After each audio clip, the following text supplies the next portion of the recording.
IFTU Tirupati జిల్లా committee మరియు ఆహ్వానితుల సమావేశం ఈరోజు జరుగుతోంది. ఫిబ్రవరి 12వ తేదీన దేశవ్యాప్తంగా అఖిల భారత సమ్మె జరగబోతున్నది. ఈ సమ్మె ఎందుకంటే ప్రధానంగా భారత ప్రభుత్వం కార్మికుల నెత్తిన 4 లేబర్ కోడ్లు అనే పేరుతో గతంలో ఉన్న 44 కార్మిక చట్టాలని కుదించి లేదా రద్దు చేసి 4 లేబర్ కోడ్ల రూపంలో తీసుకురావడం జరిగింది.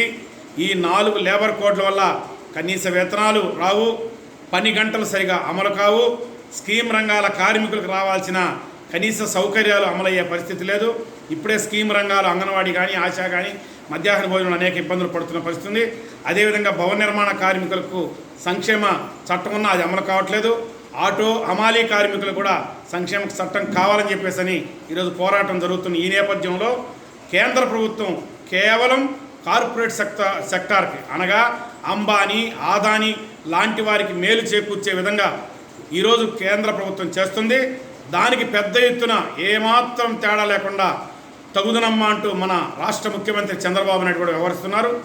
గతంలో ఇదే ప్రభుత్వం కూటమి ప్రభుత్వం అధికారంలోకి రాకముందు మేము అధికారంలోకి వచ్చిన 3 నెలల్లో అంగన్వాడీ సమస్యలు పరిష్కరిస్తామని చెప్పారు, ఆశావాడ సమస్యలు పరిష్కరిస్తామని చెప్పారు, భవన నిర్మాణ కార్మికులకి అదేవిధంగా ఆటో కార్మికులకి అన్ని సంక్షేమ పథకాలు అమలు చేస్తామని చెప్పారు.